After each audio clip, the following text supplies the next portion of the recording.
Billy Bowman is a talented visual creator and an early adopter of AI with a background in fashion, design, and advertising. Billy isn't just using AI to work faster, he's completely reinventing the way that ads, music videos, and branded content are created. His work is photorealistic, engaging, very fun to watch, and captures a playful sense of humor. I'm really excited to talk to Billy today, so let's get started. Hi, Billy. Thank you for talking to me today. Hi, it's very, very happy and super glad to be here. Well, let's dive in. So, you are an AI artist and creator. So, what does that mean, and how does it look in your day to day life right now? Great question. What does it mean and what is a kind of AI creator, AI artist? So I didn't choose the title. It just kind of became what we're called, people who was really curious about this technology and just were kind of early, I guess mid 2022. I playing around with Midjourney like everyone else. But what it means is that I help brands and artists, so music artists of different kinds, make content of different sorts. That could be branded content, commercials, social media, music videos, anything visual, print, out of home. It's a really really broad kind of thing, and you kind of sign a contract when you go like an invisible one when you get into this industry that just always stay on top of things. There's a new model every 15 minutes, something drops and changes the game. So it's a lot about researching and just being on top of things, honestly, something like that. How do you stay on top of all of those updates day by day, week by week? The simple answer is really follow really good people on LinkedIn. Is the kind of the obvious answer. I like LinkedIn because it's like a great mix of short and long form. Like people write long, but there's also just quick updates up there, and you can also just like DM people, have long weird discussions in the DMs that kind of you can't on X in the same way, or it's just like a little bit different setup. I'm also fortunate enough to know some really really cool people in the industry. So I'm in some of these kind of invite only groups where some of the news always break first, which is a really real blessing to be. So I have my ways, but otherwise mainly LinkedIn. Well, I follow you on LinkedIn and I've learned a thing or two from what you've posted. Good to hear. Yeah, great. But that's very cool that you're in these groups where, you're connected with people from all over the world, and you're actually based in Sweden. So I'm curious, how is AI being accepted and adopted in Sweden in general? Do you see any resistance from brands, or are you seeing enthusiasm? Yeah, in Sweden, I mean, it's a smaller market. So Stockholm is a 2 million people city. So it's not tiny, but it's not huge either. We have a vibrant kind of advertising industry since, way back. Swedes have been kind of on the map for a long time that way. With that said, it is in the Swedish kind of nature, in a way, to be a little bit, what do you say, careful. Yeah, there's this concept of lagom, which is just enough. Like you want to innovate, but just enough. So we tend to see the huge pushes from America, of course, and then also China is kind of the two big players in like at least making AI, so to say, developing new models.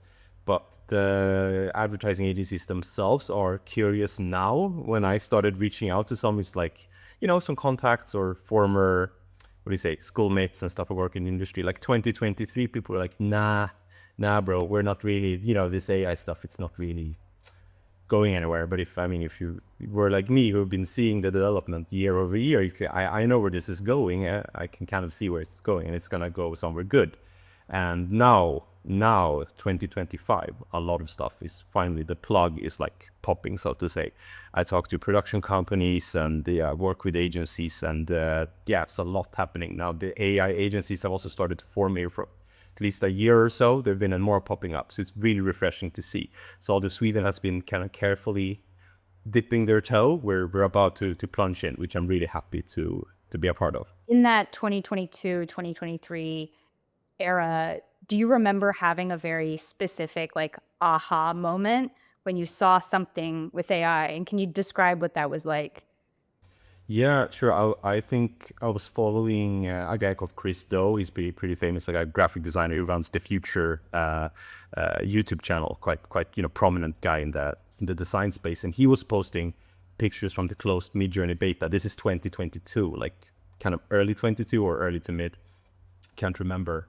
And I saw like, what the fuck? Like this is, because you'd seen some DALL-E, you'd seen some weird, just kind of nightmare fuely mashed up kind of diffusion model madness stuff before that. I was like, oh, okay, AI can make kind of pictures. Okay, that's whatever, next. But then when you saw those early Midjourney sneakers as outdated they might look now, they were pretty like, Jesus Christ, wow, this is you made this with AI? How does it work?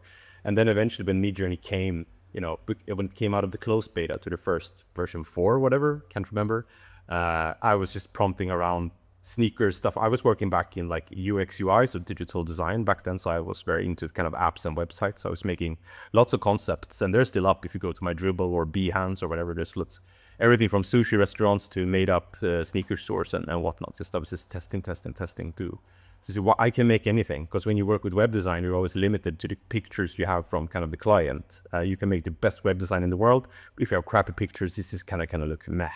So it's all about the kind of ingredients of a chef. If you have fresh ingredients, you can you can assemble your dinner however you want. And now I could just like make the ingredients myself. So that was like a really click moment for me. That's very cool. What did they look like at the time? Can you describe them? I call them like a Geiger sneaker. So they're kind of like an alien inspired organic black glossy matte kind of a thing. And I used and then eventually you could make like a chunky Nike sneaker that looked like it was wrapped in kind of mummy, like, off all these kind of weird ideas. And then I made like a sneaker store UI kind of, completely handmade, so to say. But I was pairing AI and I still think that, by the way, I don't swear by AI as a tool that solves everything. It's always AI and rather than AI or. That's like the biggest kind of epiphany of my AI career here, that like it's all about combining tools to solve. And I was kind of doing that 2022, and I do that very much in 2025. It sounds like you're a combination of like an artist and maybe you work for brands, but you're also kind of a product designer now.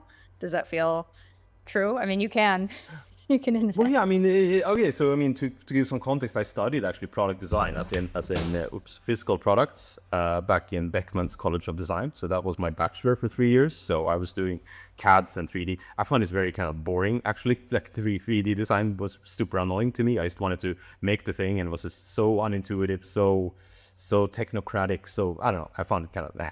So I pivoted into fashion, where I know that we were supposed to talk about history, but we're kind of jumping ahead here. So I worked in menswear design, so I actually made plenty of products as intangible products in my life. And maybe I'll do it again sometime, because kind of anyone can make anything, and that's just so refreshing. If I want to start a streetwear brand, well, I can kind of make a lot of it myself, graphics or sketches, whatnot. So yeah, it's an exciting time. Well, today in 2025, what do you think AI is good at? How does it help you? And what are some things you think it could get better at? Well, it's good at a lot of things. I mean, I kind of sometimes get into, I wouldn't say arguments, but debates, maybe you could call them, on LinkedIn with, oh, bro, that doesn't look real at all. Like, it so does. Like, what are you talking about? If you scroll past this, and I didn't label it, this is AI, you would never in your, So AI is really good at realism. Now we are pretty much there. If you look at, some of the stuff I do, or PJ Ace or Dave Clark, a lot of people, I mean, it looks pretty real. Like you have to give it that. With that said, some physics are still kind of difficult. I would say the main problem, kind of goes for every model out there, is natural human movement, and especially the more advanced ones, and anything involving a ball. Ball physics is extremely difficult. You don't see any AI sports videos for a reason. They kind of can't be made. You can, but it's extremely difficult. Basketball, baseball, anything involving like a ball in 3D space, and it's kind of bouncing and physics and stuff. That's still struggling for the majority of models. But with that said, we can kind of make anything, which is hugely freeing and inspiring for me. Is there an AI tool that you wish existed that doesn't quite exist yet? And can you describe what that would be and like what it would do for you? Up until just last week, I wished Nano Banana existed, and now it does. Like I cards on the table. I don't love Comfy UI. Node-based systems kind of creep me out. Like I don't like them. I just want to do something, and the shortest way there possible, the better. To be honest, like I don't think things should necessarily be difficult just for the sake of them being difficult. I mean, I can appreciate skill and of course craft and all that stuff, but I don't see this point like, I don't know, that stuff should necessarily be difficult for the sake of being difficult. So when Nano Banana came around, so Google's new AI model that is kind of like Photoshop with natural language, basically. Upload an image and describe the change you want, and it's just there. Add this product, remove this thing, put him in space, whatever you want. It kind of does it. not perfectly. So if I would wish just like here and now, it would be Nano Banana like 2.0 or whatever that they're cooking around the corner, or whatever Luma's cooking around the corner. I mean, I was really impressed when Luma's image model came around, and I remember when Dream Machine came around. Like it's like last summer. It feels like so long ago, but it's not.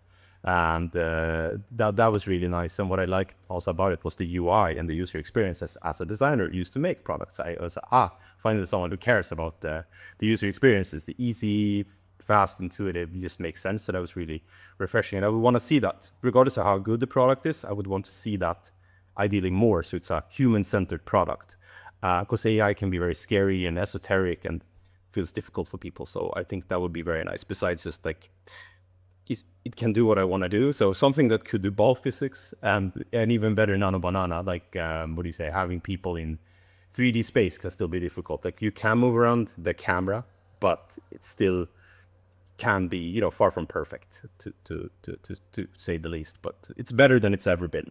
Do you have any theories on what would solve the ball physics problem? Like even just like a far-fetched idea of what might help with the training data? I mean, probably training data of that is, I mean, even Google, right? Who train on YouTube, probably. No one truly knows. I mean, I don't work there, but I'm just gonna assume.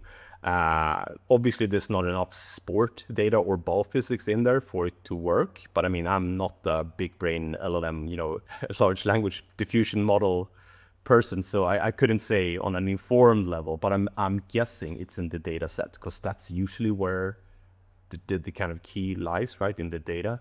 So having clean licensed data of sports, whoever cracks that will unlock a big thing in the industry for sure. Very cool. And then we can get those sneakers that you've designed to kick a ball, maybe.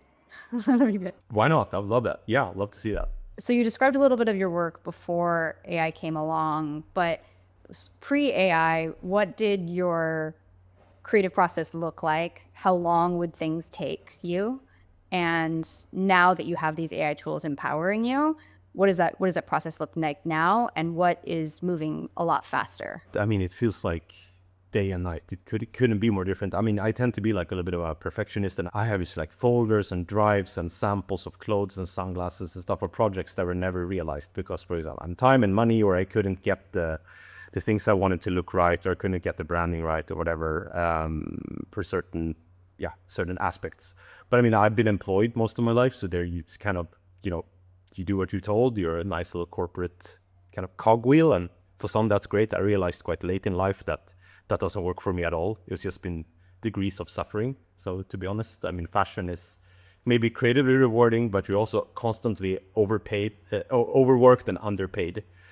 Tech, on the other hand, is nice compensation, kind of cushy offices, but soul draining. I mean, polishing payment flows for PayPal is just like, I'm done. I can't. So how I came into this whole AI thing was an interesting story. Maybe we'll get there. But that wasn't your question. Your question was how my creative process changed, and it's just unhinged in the sense that I Snickers ad 2 days. I make other spec ads in 2 days. I can make knock out the music video 2 days. It kind of, if I have free reins, which we rarely have in live client projects, so there you work on it for a few weeks. But those weeks would be months before. So things have just shrunken, which I think is really good in harsh financial times and ever shrinking client budgets. For smaller teams to can do more with less is a great thing. Again, I don't think things should necessarily be expensive for the sake of being expensive.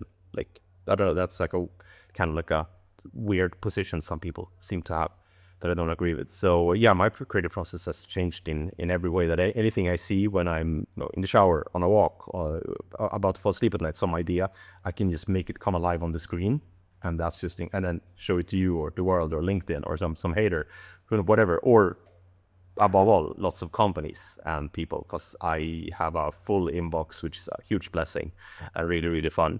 But yeah, it's changed everything for me, my life and career in ways I didn't think would. I couldn't even imagine. Well, you hinted at it, so let's dive into that. Like, how did you get into AI? What was that story you want to tell? Sure. Yeah, well, it is a little funny story. Well, so one thing that keeps coming up again is like, I never held a camera, so I don't come from advertising. I don't come from film, kind of as a formal education or anything. I have a design background, but I mean, I die for film. I'm a huge kind of film nerd. Just grew up with. I mean, I have won't see it, but that's a lobby card of of the point at Luke from Star Wars, whatever.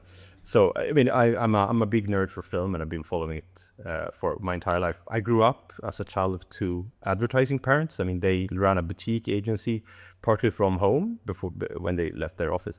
My entire childhood. So my dad was the art director, and my mom was kind of the graphic designer. So very much marinated into that. Although that was never my career path. So what happened basically is after some years in fashion, got tired of that, pivoted to tech, got tired of that. I joined an AI startup, so still in tech, but an AI startup in 2023. And they did kind of AI powered products. So we did like a native app back then with like the Stable Diffusion API and the ChatGPT API that you could, through a very sophisticated pipeline, make talk to each other basically. So you could create stories in real time with like your own characters and stuff in your own worlds in a native app. This was quite early, and I would say quite good for what it was. I mean, on the small team, they eventually ran out of time and had no idea how to market it, so they just ran out of money and everyone left, which happens in startup world. And as a mere chance over that, 2022 to 2023 window, I'd been just playing with Midjourney a lot, and I was a little bit like bored already then by like the plastic skin, too pouty lips, everything was too perfect, or it's like boring, because that's like baseline diffusion model tends to go there. So I put up a challenge for myself to like, let's make something really branded and feel on brand. So I made like a couple of Levi's ads, and just like black and white, crap ton of grain, put the logo in a nice place, just work on the image and get it really nice. And I was posting that on some others, and all of a sudden, I had people from Media Monks and all kinds of, budding AI agencies back then. They say in my inbox, do you want to work with us? Can we rep you? And that was my 2024, the entire 2023 and 2024. So yeah, that was pretty, it was just a fluke. I was early, kind of, and did something a little bit different, I guess, from AI startup to AI creator. Yes, well, it's good to be early, and it's definitely paying off. The advertising experience you have is pretty extensive, and I love these different branded spec ad commercials that you've created. And I have a fun question about that, which is, if you were trying to describe to an advertising executive from the 1980s what's possible today with AI tools, how would you say it? How would you describe how far we've come? I mean, I guess you would start with something like, imagine you had a tool where you could just describe what you want and you get that. Because it's kind of what it is. I mean, and the fascinating thing is that your writing ability, your ability to express yourself in words, as in typing, is directly kind of connected now to your level of visual output. Of course, you can use rewrites and ask ChatGPT to rewrite stuff for you. Of course, it's one way, but that's something I would say is something like, imagine you had a technology or a machine or a box you could just write a note and put into, and out comes a video or not a finished ad by any means, but like any image or video sequence you would want kind of comes out. And that's just mind-blowing still. Like when you get it to work, you still I still have these moments like, wow, I can't believe that worked, and it did. Yeah, it still feels like magic to some degree, right? Still feels like magic, yeah. I read this joke that said, that designers are safe because if a client's going to use AI, it means they have to describe what they want, which so much of your work is interpretation, like you're an interpreter. Yeah, and this has not changed. Client management and just like working with clients has not changed at all. I mean, above all, it's probably even more challenging now because they're ordering something they don't know how it works, and you have to kind of take their hand and kind of guide them through the process. Some people ask you sometimes, how is it to work with AI? So, well, how do you usually how are projects structured? Well, they're not. Every project is different. Some of course, if it comes through an agency, I don't meet the client directly, rarely. There might be a lot of work that's happened already if the client comes directly to me, which happens more and more, which is great. Completely different than, a small 1-2 person startup is really different from a mega brand that I've also worked with. So it couldn't be more different in the sense that, but still essential, what you said about client management and just being a good creative in that way, and just managing expectations, being upfront about the process, and having transparency in the what models you're using, copyright, privacy policy, indemnity, all these things, right? It's hyper complex. everyone knows how cameras work and how, what do you say, release forms for people work. But now we can have AI people with no GDPR and stuff we have here in Europe and all kinds of complexity. So it's and it's ever changing. All of a sudden, boom, something new comes out and kind of puts everything at a what do you say, at its end again. So yeah, it's challenging, but I've never had so much fun, but never so much work in my entire life. So If you were trying to give advice to someone who wants to launch a new product, wants to use AI to do it, but doesn't know where to implement or where to start, how would you describe getting started with the basics? right, I mean, if a company comes to me, which they did a lot in 2024, I don't have time 25 so much to be out and consult at companies as much, but I've had these discussions, and I mean, I would always recommend to have at least someone in the company, so it can be marketing department, can be design department, creative department, whichever it is, to actually dedicate either the full role to AI would be my kind of recommendation, my green flag. If they can't do that, so dedicate at least a couple of hours a day to it, or a week, to keep up, experiment, try how does it fit into your workflow, because there's just so many. Is it a product driven brand? Well, now you can have your products, and you could what do you say, create VV flows, or I mean this Conf UI flows, but whatever you want to do, and it can be extremely powerful for socials. Can go to print.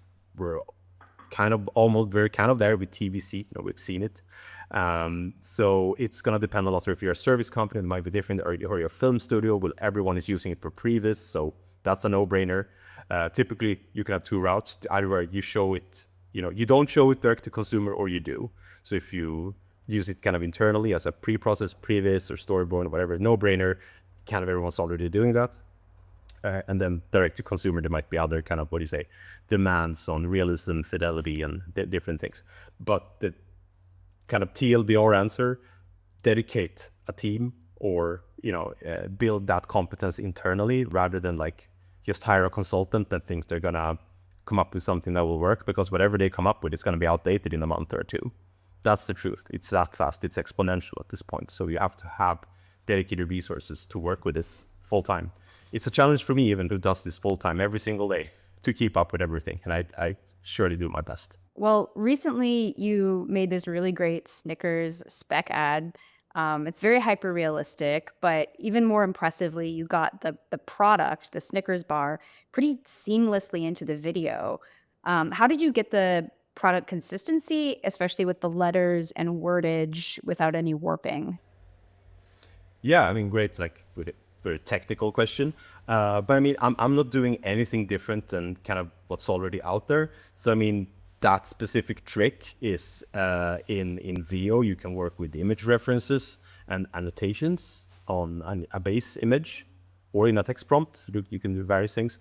This is Rourke Heath or other big kind of AI Instagram or TikTok creators have already kind of described this quite detailed. So you just check it out on YouTube or wherever if you want to learn how to do it. With that said, a lot of iterations, a lot of credits. So I had a talk with someone who's like, what's the key to AI? Like patience and credits. Like it's pretty much, because it's far from perfect. There was a lot of gens to get that one. You wouldn't want to see some of the ones that were discarded. Or maybe I'll do a bloopers. Who knows? AI bloopers are some of my favorite.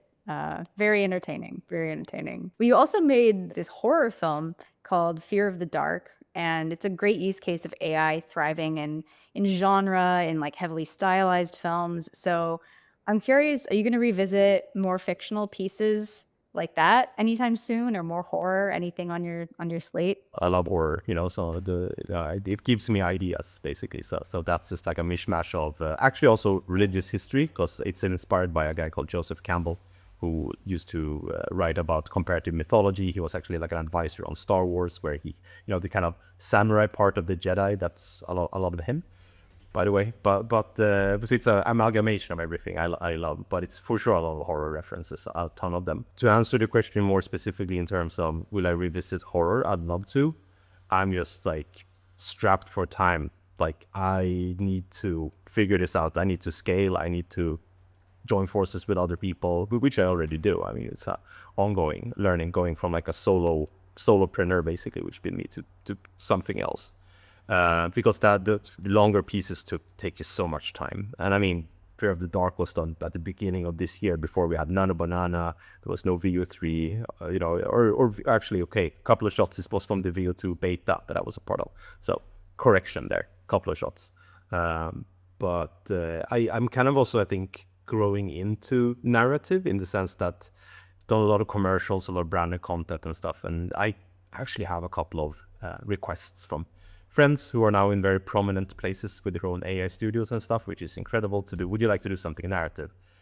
And I just have way too many ideas, way too little time, and way too. But it would be incredible to free up some time to do that and create some, what do you say, financial circumstances that where I could lean more into film, because that is, there are more and more requests, more, from not me maybe writing the film, but helping out with film. There's more film requests coming in, which is fascinating. From last year being only kind of music video and commercials to this year now more and more narrative. So the year is not over. Hope to do something. I just can't tell you exactly what. If you can share, where do you see yourself going next in the AI film ecosystem as a creator? Yeah, I mean, from having collaborated with you guys, and maybe we'll do something with the studio part of Loom. I would love to. And I mean, Wonder Studios and a bunch of everyone who started out somewhere like late 23 or 24. Dave Clark, Verena, Justin Hackney, all of these people now have like their own studios, and they're very high up. And we were kind of OGs from back then. So it's really cool to be able to talk to people who are now at very prominent places. But I mean, to be concrete, where do I see myself next? Well, the challenge for me is scaling. I get so many requests from things, and it feels really bad to be the guy who always says no, because he's busy. Sure, you have to say no to some, but some stuff is just too good to say no to, and I don't want to stretch myself too thin. And I'd rather, I'd never want to overpromise and underdeliver, never. So I take it extremely seriously, quality in the work I do. Reputation is a lot in this industry. So yeah, it's a big challenge trying to, get people. I mean, I do have, ace up my sleeve there, because I also teach at Sweden's, actually Europe's, might be the world's only full-time AI program, not course, program, 1 year. In Sweden here, you get something called like student contributions. You actually get money from the state that you have to pay back, but whatever. The state helps you with money to attend the university. So that's an incredible pool of talent. And I'm there for 3 weeks teaching them creative AI. So it's great to get them like the semester after, when they graduate, they come knocking at my door, which is really great. So that's my challenge, to kind of scale this to someone more than just me, to take care of all these incredible opportunities and make more narrative, maybe, all these things you want to do, but there's not enough time. Very, very fun. Yeah, I was going to mention that it sounds like you're teaching Europe's first full-time program, focusing specifically on AI and communications at Berg School of Communication, right? Correct. And yep. Can you talk a little more about how you're structuring the program to give students the best education possible? Yeah, I mean, it's a huge privilege to do it. I handle a 3-week module called content generation. That is like 3 weeks with me and a bunch of guest lecturers that I arrange, some in Sweden, some we fly in to talk to the students and have workshops and be really hands-on. But I mean, we go ham, we go really deep and really hard. There's no other education in a classroom environment that go that deep. I mean, we start week 1 with image generation, just kind of orienting them what we can do and where we are, showing actual commercials with AI or hybrid, so AI and cameras, VFX, whatever, and just orient them what we can do. And then we do video generation the week after, and then we do audio and music the 3rd week, and then we kind of put it all together the last week through a final kind of project. They get to choose if they can do a music video, a spec ad, or like a short kind of 1-minute narrative piece, because they have all the Lego pieces at their disposal by then. And some of the the first class they graduated this year, they started last year, and it's really, really incredible to see us like after freaking 3 weeks And I'm a little bit jealous because when I started, my stuff did not look like that because they have the best stuff. The stuff is so much better now. The tools are that much better. So it's a huge privilege and super fun to do. And the class is growing every year as well. So yeah, super fun to be a part of it. For students or anyone out there working in a creative field who's scared that AI could take their job, what would you say? How would you reassure them? Yeah, I mean, very common question, right? I'm sure. I mean, it's talked about in the Swedish news. I'm sure it's the same in America and all over the world. And it's a legitimate question. I can actually very much sympathize with the sentiment. The problem is that it's largely rooted in a misunderstanding of what the technology is and how it works. People tend to either have some misconception that it's like total automation. You just press a button and, you know, boop, here comes the ad, and there's no human kind of touch or involvement at all. And I think it's important to remind ourselves that we've been through technological shifts that have changed everything, you know, from painting to photography, from agriculture to industrial revolution, where we are now, to, I mean, from shooting on film to digital, from printing press to desktop publishing. You know, I had a small LinkedIn series called We've Been Here Before, which kind of, what do you say, explored some of these comparisons. Sure, it's not the same. I mean, Photoshop is not AI. The Industrial Revolution is not AI either, but we as humans, how we react to the shift and disruption is the same. You know, we made it as a culture and as a civilization before, and we'll make it through this one as well. I choose to be an optimist. And also it's just grounded in that I know how the tools work. And I like, you know, the tagline, tools for human imagination. It's very good. It just kind of says what it is. You know, it's tools for us to use to take what's in here out into the world. And the more amazing creative projects that become real, the better, I think. My subjective opinion, that the more we put out there, it becomes just a richer, more beautiful world with more creative stuff out there. So that's what I would say, and work with the tools rather than against them. It's been proven over and over again that working with technology rather than against it will probably be in your favor. So trying to have a curious mindset, don't believe the kind of anti-hype, I would say, because there is a hype, absolutely, and there's an anti-hype, so to say, or de-hype, or whatever you want to call it. So do your own research and try, you know, what's the saying? Like, don't say black before you've tried, in terms of food when you were small, when you were little. So I would say that as well. Just give it a taste and see. And I've actually had a lot of conversations on LinkedIn, and people come back like, actually, like I get it now. I'm a fan now. And they yeah. You can always tell when someone hasn't even played around with them a little bit. Exactly. And Yeah. yeah. I saw the same thing. My parents were in local broadcast journalism, and there was a huge technological change in their industry, and the way that they reacted is very similar. It has the same echoes as a lot of creatives today. This identity panic when you're not sure, the thing that I love to do, it's changing. Can I continue to do it? But I'm glad to hear you kind of give that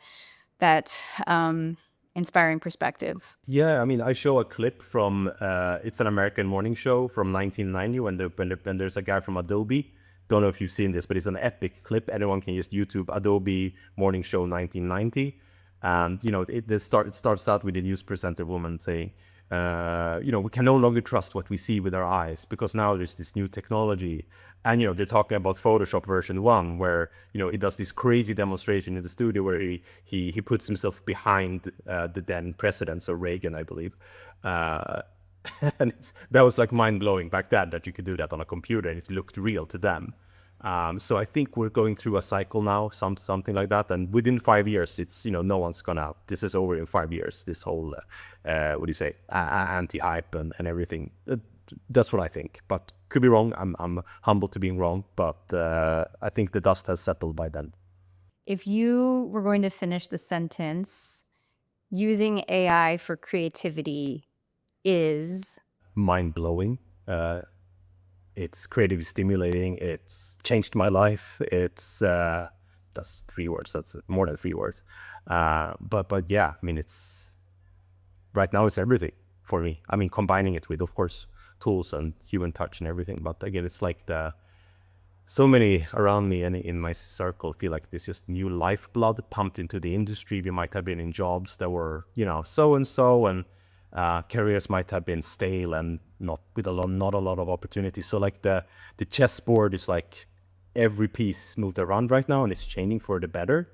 And much smarter people than me and more well-researched have also made some predictions of how careers will change, how the economy will change. And again, I think for the better, because the old world, it was some kind of ending cycle with the old players that haven't really been delivering. And that's in film.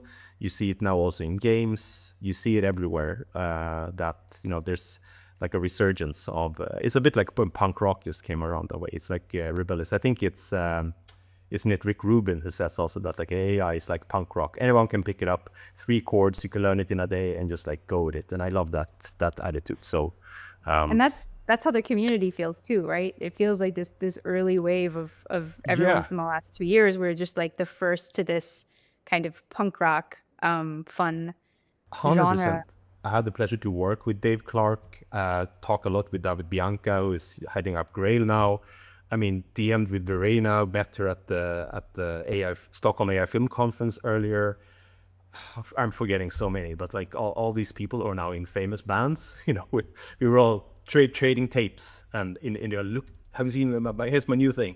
Oh my God, you figured out how to do this. We've all kind of see each other come up over a very short amount of time, and everyone's reached incredible places. And I'm really happy to see people succeed in an incredible way that would not have been possible in a pre-AI world, with the gatekeeping, the nepotism, and everything. And like you said, the community is so still open and kind of innocent and sharing, and people are not kind of gatekeeping their secrets. So yeah, I'm a really happy participant in the AI community, or whatever to call it. Do you feel like AI empowers the individual or the studio model? Probably both, but it's going to be different how a studio was run from before. I mean, I was visiting a Swedish AI studio here, and they just wanted to, like, informal chat, whatever. And they wondered, like, where do we hire people? I'm like, there's no one to hire. You have to kind of look for potential. I mean, there's a lot of people to hire who knows Photoshop or VFX or stuff, and those are great things. But like, there's no, except Berg's, formal education for learning AI, except Discord forums, weird Reddit threads, YouTube, and this kind of, again, punk rock movement. It's happening in cellars and rehearsal rooms, so to say. It's happening in weird little corners of the internet. This will change, of course, but right now it's really hard to find talent. So maybe it's been more beneficial for the individual creators. I mean, creator economy already existed. Now you add AI on top of that, and it's just taking off even more. But I do think there is plenty of space for kind of new, leaner, smaller, more efficient, more free kind of AI studios that are popping up all the time, which is really liberating to see. Well, I'm excited to hear kind of what you might be working on next. But before we get there, I wanted to ask you, is there a shot in any of the projects or commercials that you've worked on that you're particularly proud of? And can you describe what the motion or the visual in that shot is? Yeah, sure. I mean, I've been hashing out some stuff lately. So, I mean, there's the Snickers one. I was really struggling a lot with him getting the branded moment. And the Snickers were out of his kind of chest pocket. And when that clicked, I was like, yes, that's the glue. There you go. It's like, I've never been on set, but, I've seen it in films where they say, cut, that's the one, that's the take. And that's kind of how I feel in my little chair here at home, by my little desk. So that one I really loved. In the Red Bull one I did recently, after he drinks from the can, he gets wings. And it's like how the wings appeared, because sometimes it can be really tricky going from image to video and adding a fantastical element to it. Like, I don't know, water comes in, or it can look kind of really 90s 3D, or what to say, it can look kind of off in a way. But here they just like looked organic and beautiful, and the lighting matched and everything, and it worked for all of the scenes. Like, there's 4 characters who gets wings, and I was like, crap, that's great. Another one was a music video I did recently for a band called Night Spirit, and the song Rope Psalms, and it's like this gritty western kind of thing, goth cowboy, whatever to call it. And there's some scenes with a rattlesnake over a half-buried crucifix in the desert sand that just looked really nice. And it's like, yeah, that's a great shot. You know it when you see it. And did many of those, and when it clicks, it clicks. That's the one. Cut. Is there something that you're working on next that we're going to see soon that you can share a little bit about? Well, you will see stuff soon. Unfortunately, I can't share anything about it. Unfortunately, there is huge brand stuff. There is music related stuff. There is personal projects as well when I have the time. So fortunately, I can't, it's all NDA'd, I'm afraid. But, hold your breath, because it's gonna come. It's coming very soon. Later this fall, there's some really, really big stuff. Probably the biggest stuff, at least in terms of ad spend, that I've been involved in. So far, so that's, as a collaborative project, it's not only me, but ton of pitches, crazy opportunities you wouldn't believe that are coming my way. So really, really grateful for that. I wish I could be more precise. But I'll keep making spec ads. I'll keep making weird little projects and experiments as well. But the next one I'm working on is a Pringles one. I've shared some highlight or kind of process ones from on LinkedIn. When it's done, it's done. I just need to do a lot of other stuff first. But that's as concrete I can be. The work will speak for itself. Very cool. I hope so. Well, if anyone wants to follow you or connect with you, where can we do that? Again, to just plug LinkedIn, so Billy Bowman at LinkedIn. You could check me out at the Billy Bowman at Instagram. So that's Billy, Billy, Bowman, Boman, and on X, where I have a small but slowly growing following. It's been kind of my worst platform for algo doesn't like me, don't know. But on X as well, those are the big ones. Working on a new website, slowly but surely. Yeah, that's probably those. Oh, YouTube, of course. Billy Boman AI Production is the YouTube. That's where all the kind of video stuff lives for now. Well, thank you so much for taking the time. It was really great to hear more about your creative process and where you're going next. And I can't wait to see it. Likewise, it's been great. Great questions, and this was super fun. Awesome. Thank you so much.